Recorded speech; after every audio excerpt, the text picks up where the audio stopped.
السلام علیکم۔ آج کی میری یہ ویڈیو ایک دوشیزہ کی ادھوری چاہت کی دکھ بھری داستان ہے۔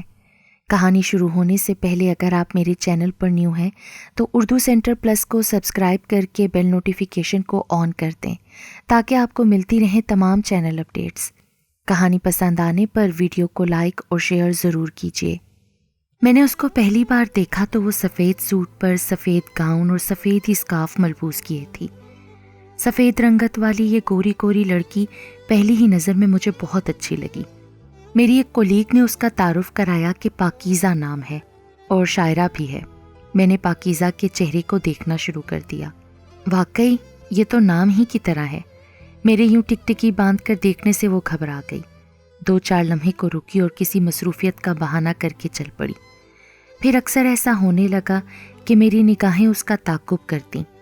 اس کی پرکشش شخصیت مجھے اپنی جانب کھینچتی۔ یہاں ملازمت کرتے عرصہ ہو گیا تھا، مگر میں نے جیسی انفرادیت پاکیزہ میں دیکھی اور کسی میں نہ دیکھی تھی۔ ایک بات عجیب تھی کہ اسے سفید رنگ غیر معمولی حد تک مرغوب تھا۔ جب بھی نیا سوٹ سلواتی سفید ہی ہوتا، خواہ ریشمی ہو یا سوتی۔ یہاں تک کہ جوتا بھی سفید پہنتی تھی۔ کہیں یہ انتہا پسند تو نہیں؟ یہ جانچنے کے لیے میں نے اسے بھتیجے کی سالگرہ اور اس کے کچھ دنوں بعد اپنی بہن کی شادی پر بلایا۔ وہ تب بھی سفید ملبوس میں آئی۔ مجھے پتہ چل گیا کہ پارٹی ہو، پکنک یا کوئی فنکشن، اسے اس کے محبوب رنگ سے کوئی جدا نہیں کر سکتا۔ میں یہ سوچنے پر مجبور ہو گئی کہ پاکیزہ آخر کوئی دوسرا رنگ کیوں منتخب نہیں کرتی؟ کیا اسے رنگوں سے چڑ ہے یا نفرت؟ مگر نہیں، وہ ایسی بالکل نہ تھی کہ کسی شے سے نفرت کرے یا پھر اسے چڑ بنا لے۔ وہ تو نہایت سلجھی ہوئی، معقول اور صبر و تحمل کا پیکر تھی۔ اس کی ضرور کوئی خاص وجہ تھی جو اس نے فطرت کے باقی سارے رنگ چھوڑ دیے تھے۔ حالانکہ اس عمر کی لڑکیاں کوسے قضا کے رنگوں کی دیوانی ہوتی ہیں۔ وہ نت نئے رنگ اپناتی ہیں۔ سفید تو بوڑھوں کا رنگ کہلاتا ہے، یا پھر اس کا جس سے قضا سہاگ چھین لے جاتی ہے۔ کیا اس کا دل مر گیا ہے یا جی کسی شوخ ملبوس کو نہیں چاہتا؟ یہ ایک ایسا سوال تھا جس نے مجھے ہمہ وقت الجھن میں مبتلا کر رکھا تھا۔ کئی بار خیال آیا شاید یہ دوسری لڑکیوں سے خود کو منفرد دکھانے کو ایسا کرتی ہے۔ تاہم یہ بھی ایک حقیقت تھی کہ پاکیزہ نام کی طرح بے رنگی بھی اس پر خوب سجتی تھی، اسے اور زیادہ دلکش اور رنگین بنا دیتی تھی۔ یہ کیا جادو ہے؟ یہ راز ضرور معلوم کر کے رہوں گی۔ بس اسی راز کو معلوم کرنے کو میں نے اس سے دوستی کا پختہ ارادہ کر لیا۔ حالانکہ پاکیزہ سے دوستی کوئی آسان کام نہ تھا۔ وہ بہت زیادہ الگ تھلگ اور لیے دیے رہنے والی لڑکی تھی۔ وہ کئی برس وطن سے دور بیرون ملک گزار کر آئی تھی۔ بہانے بہانے سے اس کی سیٹ کی طرف میں جانے لگی۔ اگرچہ میں سینئر تھی اور اسے دفتری امور کی وجہ سے میرے پاس آنا چاہیے تھا، میں پھر بھی اپنے منصب کا لحاظ کیے بغیر خود اٹھ کر اس کے پاس چلی جاتی اور اس کو وہ نکات سمجھاتی جو اسے ہی مجھ سے آ کر سمجھنے لازم تھے۔ اس اخلاق اور مہربانیوں کے باعث بالآخر وہ میری گرویدہ ہو گئی۔ اس کی مجھ سے دوستی ہو گئی۔ تبھی ایک دن جب کہ وہ میرے گھر آئی ہوئی تھی، پاکیزہ نے مجھے اپنی کہانی سنا دی۔ اس نے کہا، مجھے نہیں معلوم بشرا خورشید، یہ عشق تھا کہ وحشت تھی؟ اس جہان 400 میں میری ہی خواہشیں کیوں بے امان ہو گئیں؟ اصل بات یہ ہے بشرا کہ ملتا تو وہی ہے جو انسان کے نصیب میں لکھا ہوتا ہے۔ مجھے آج تک وہ شام نہیں بھولتی جب میں اور شیری سمندر کے کنارے بنے ایک ریسٹورانٹ میں بیٹھے تھے۔ وہ کسی سوچ میں گم تھا، لیکن یوں لگتا تھا جیسے سوچ میں بھی وہ زیر لب کوئی غزل گنگنا رہا ہو۔ ماضی کا ذکر کرتے کرتے وہ ماضی کی دنیا میں کھو گئی۔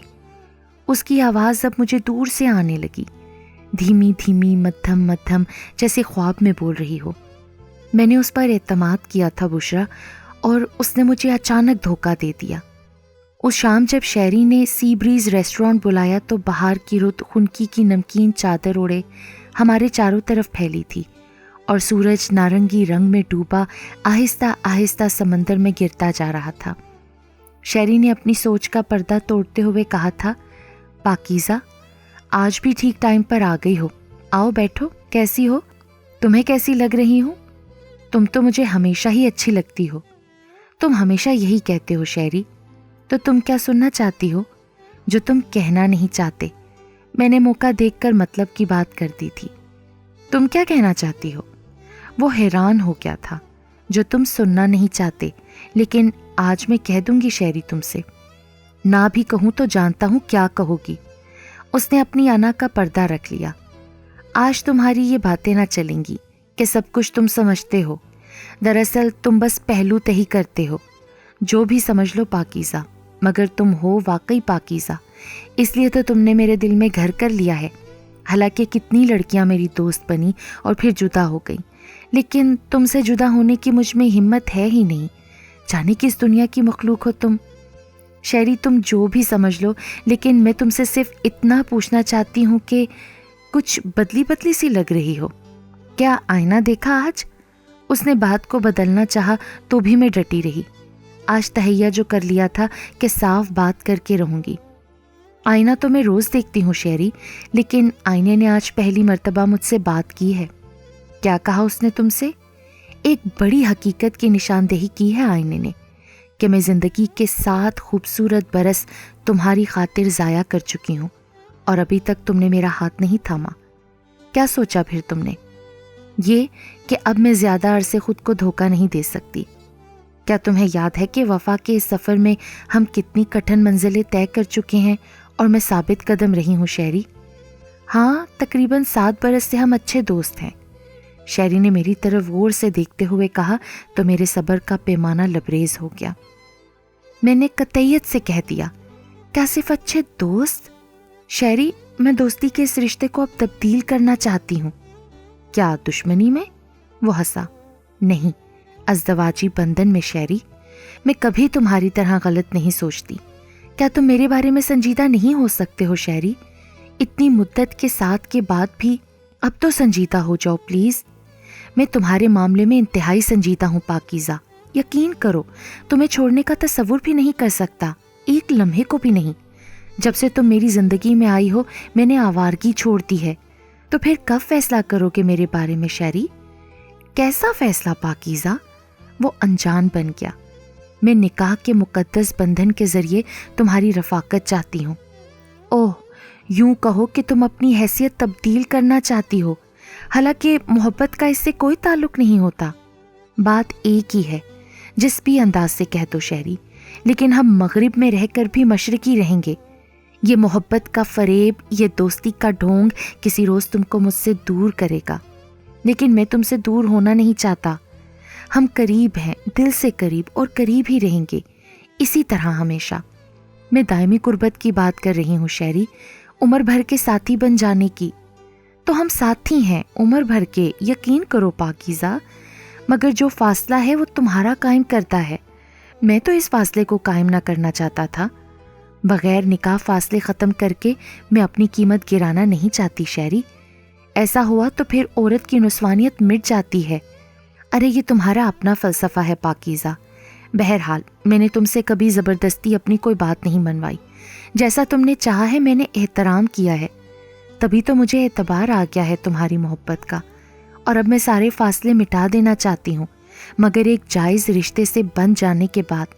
لیکن میں فاصلے کم کر کے تمہاری قیمت نہیں گرانا چاہتا، اس کے لیے مجھے اور لڑکیاں بہت ہیں۔ کیا مطلب شہری؟ تمہارے ساتھ ایک پاکیزگی کا تصور وابستہ ہو گیا ہے، اسی لیے تم اتنی پرکشش، اتنی مختلف ہو۔ دوسری لڑکیوں اور ان کی دوستی سے میں تم کو ہمیشہ ایک لا حاصل قیمتی شے کی حیثیت سے دیکھنا چاہتا ہوں، اور میری تم سے محبت اور وفا کا ثبوت یہ ہے کہ میں نے ابھی تک شادی کسی سے نہیں کی، حالانکہ میرے پاس روپے پیسے کسی شے کی کوئی کمی نہیں، چاہوں تو 10 بیویاں رکھ سکتا ہوں۔ تم لفظوں سے کھیل کر بات کا رخ بدل رہے ہو شہری۔ دیکھو، فطرت کے کچھ اصول ہیں، تم نے مجھ سے شادی نہ کی تو ایک روز ہماری چاہت ختم بھی ہو سکتی ہے۔ میں نے بڑی صاف گوئی سے کام لیا۔ کیا ایک اچھی دوست اچھی بیوی نہیں بن سکتی؟ دیکھو پاکیزہ، مجھے بیوی کی نہیں ایک محبوبہ کی ضرورت ہے، تاکہ چاہنے اور چاہے جانے کی خواہش پوری ہو سکے۔ تو کیا بیوی کے روپ میں تم کو نہیں چاہ سکتی؟ میں نے ضد چھوڑ کر شہری سے سوال کیا تھا۔ نہیں، تمہاری چاہت کے رشتے ختم ہو جائیں گے، میرے لیے بہت کم حصہ باقی بچے گا۔ چلو یوں ہی صحیح، مگر تمہاری چاہت میری امانت ہوگی۔ ہاں، لیکن یہ شاعرانہ باتیں چولہے کی تپش میں تمہیں جلانے لگیں گی پاکیزہ۔ توے کی طرح تپ اٹھو گی تم، سالن کی طرح یکسانیت کی آگ میں پک جاؤ گی اور گیس سلنڈر کی طرح پھٹ پڑو گی۔ تمہارے ایک ہاتھ میں چمچہ ہوگا اور دوسرے ہاتھ میں بچے کا فیڈر ہوگا، تو مجھے روز ہی برا بلا کہا کرو گی۔ تم تو ایسے بات کر رہے ہو شہری جیسے یہ تجربہ تم کر چکے ہو۔ میں تم سے تجربے کی بنیاد پر ہی کہہ رہا ہوں پاکیزہ۔ شہری تو پھر صاف بات کرو، مجھے دھوکے میں کیوں رکھا ہوا ہے تم نے؟ میں نے ایک عدد بیوی کو پچھلے 7 برس سے قبل 10 برس برداشت کیا تھا۔ کیا تم شادی شدہ تھے اور بیوی کی موجودگی میں تم نے میرے ساتھ یہ سب؟ لیکن میری بیوی پچھلے 8 برسوں سے پاکستان میں ہے اور میں یہاں ہوں تمہارے ساتھ۔ کیوں، کیا ہو گیا؟ وہ میری بیوی ہے، بلکہ مجبوری، اور میں اسے باقاعدگی سے خرچہ بھجوا دیتا ہوں۔ لیکن تم میری دوست ہو، میری پسند ہو، یوں کہہ لو محبوبہ ہو، کیونکہ دوست تو اور بھی ہیں مگر ان میں سے کوئی محبوبہ نہیں تھی۔ بے وقوف لڑکی، شوکیس میں رکھی گڑیا اس وقت تک خوبصورت لگتی ہے جب تک ہم اسے خرید نہ لیں۔ خریدنے کے بعد بھی وہ اچھی لگتی ہے، لیکن کچھ لمحوں کے لیے، یا یوں کہہ لو کچھ دنوں کے لیے۔ چند دن کے بعد جب گڑیا سے جی بھر جاتا ہے تو ہم اسے گھر کے ایک کونے میں ڈال کر بھول جاتے ہیں نا۔ شہری، عورت ایک بے جان گڑیا نہیں ہے کہ جب جی چاہا استعمال کیا اور جب جی چاہا پھینک دیا۔ اس نے میری بات کا کوئی اثر نہ لیا۔ وہ بضد رہا کہ جب عورت کسی کی ملکیت بن جاتی ہے تو اس کی حیثیت بے جان گڑیا کسی ہو جاتی ہے۔ میں تم سے محبت کرتا ہوں جان، اقراری لفظوں کی قیمت ادا کر کے میں تمہیں پابند کر کے بے وقت نہیں کرنا چاہتا۔ کیا فرق پڑتا ہے کہ نکاح مجھ سے نہ سہی کسی اور سے سہی؟ وہ نکاح کے مقدس بندھن کو اقراری لفظ کہہ رہا تھا، اسی لیے کہہ رہا تھا کہ بے شک کوئی اور شخص میری قیمت لگا دے۔ وہ ایک عدد بیوی کے ساتھ تلخ تجربے کی منازل طے کر چکا تھا، لیکن میں اس جیسی نہ تھی۔ میں تو اپنے ہونے والے شوہر کے ساتھ زندگی کا سفر اعتماد کے ساتھ طے کرنا چاہتی تھی۔ شادی نہ کرنے کی وجہ سے تم مجھ سے روٹھ جاؤ گی؟ کوئی بات نہیں، پھر بھی ہم اچھے دوست رہیں گے۔ ایسا نہیں ہوگا، ایسا ممکن نہیں ہے۔ اگر میں نے کسی اور سے شادی کر لی تو تمہاری دوستی سے دستبردار ہو جاؤں گی شہری، اس لیے کہ شاید میرا شوہر تمہاری بیوی کی طرح معصوم، بے ضمیر اور مجبور نہ ہوگا، اور میں بھی تمہاری طرح دھوکے باز نہیں ہوں۔ یہ ہماری ملاقات کا جیسے آخری دن ہو۔ میں وہاں سے اٹھ کر بغیر اسے خدا حافظ کہے ریسٹورانٹ سے نکل آئی تھی، یہ سوچ کر کہ اس کی یادوں سے بالآخر پیچھا چھڑا لوں گی ایک نئی زندگی کی طرف قدم بڑھانے کے بعد، کیونکہ اب میں نے گھر بسانے کا تہیہ کر لیا تھا۔ آئینہ جھوٹ نہیں بولتا، میری عمر نکلی جا رہی تھی۔ ایک سوال البتہ مجھے پریشان کر رہا تھا کہ کیا میں نے واقعی شہری سے محبت کی تھی، بے غرض، یا کہ اس محبت کے پردے میں میری خود غرضی بھی شامل تھی؟ اس کے ساتھ شادی کی آرزو یہ خود غرضی تھی یا فطری خواہش؟ میں پہچان نہ سکی۔ اگلے روز اتوار تھا، چھٹی کا دن تھا، جو شہری اور میں ہمیشہ ساحل سمندر پر اور کبھی کسی کھلی جگہ تفریحی مقام پر پکنک کی مانند اکٹھے گزارتے تھے۔ میں کبھی گھر سے کھانا بنا کر لے جاتی تھی اور وہ کچھ اور کھانے پینے کی اشیاء لے آتا تھا۔ آج اس کی کتنی کمی محسوس ہو رہی تھی۔ دل میں درد سا ہوا، کان در پر لگے تھے جیسے ابھی دستک ہوگی اور وہ مجھے لینے آ جائے گا، لیکن میں تو اس شام سارے رشتے اور بندھن توڑ آئی تھی، دوستی کے تعلق کو خیرآباد کہہ دیا تھا۔ اچانک در پر دستک ہو گئی اور پھر جب میں نے دروازہ کھولا تو وہ سفید گلاب لیے سامنے کھڑا تھا۔ اس دن اتفاق سے میں نے سفید لباس پہن رکھا تھا۔ تم اس رنگ میں کتنی اچھی لگتی ہو، حالانکہ یہ ایک بے رنگ ہے، لیکن تم پر بہت سجتا ہے۔ میرا جی چاہتا ہے کہ تم ہمیشہ یہی رنگ پہنا کرو، سرخ رنگ تم پر نہیں سجتا، اسی لیے تم سفید گلاب لائے ہو نا، اور چاہتے ہو کہ میں سہاگ رنگ نہ پہنوں؟ یہاں دلہنوں کا لباس سفید ہوتا ہے، تم سرخ رنگ مت پہننا، تم اپنی شادی کے دن بھی سفید لباس بنوانا۔ اب میری شادی سے تمہارا کیا واسطہ شہری؟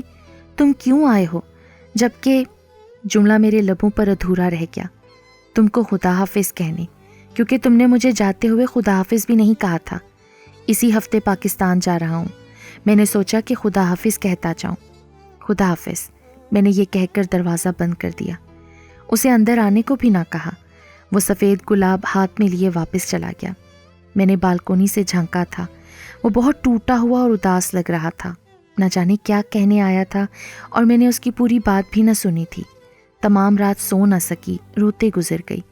2 دن بعد اس نے مجھے فون کیا، تم فوراً پاکستان پہنچو، میں وہاں تم سے شادی کروں گا، گھر والوں کو شامل کر کے ہم شادی کریں گے، اب تو خوش ہونا۔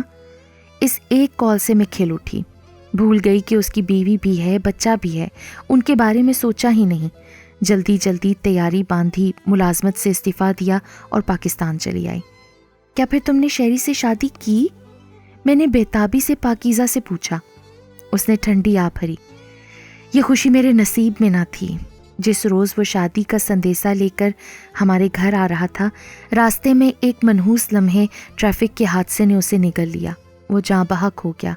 تبھی سے میں نے سفید رنگ کے لباس کو اپنا مقدر بنا لیا ہے، کیونکہ اس روز بھی میں سفید لباس پہنے اس کی آمد کا انتظار کر رہی تھی۔ یہ کہہ کر اس نے اپنے آنسو پونچھے اور میں سوچتی رہ گئی کہ مقدر شاید اسی کو کہتے ہیں کہ کچھ لوگ تو نہ چاہتے ہوئے بھی مل جاتے ہیں اور کچھ بہت چاہنے کے باوجود مل کر بھی نہیں مل پاتے۔ پاکیزہ ہمارے ساتھ آفس میں آج بھی کام کرتی ہے، اس نے شادی نہیں کی، وہ آج بھی پاکیزہ ہی ہے۔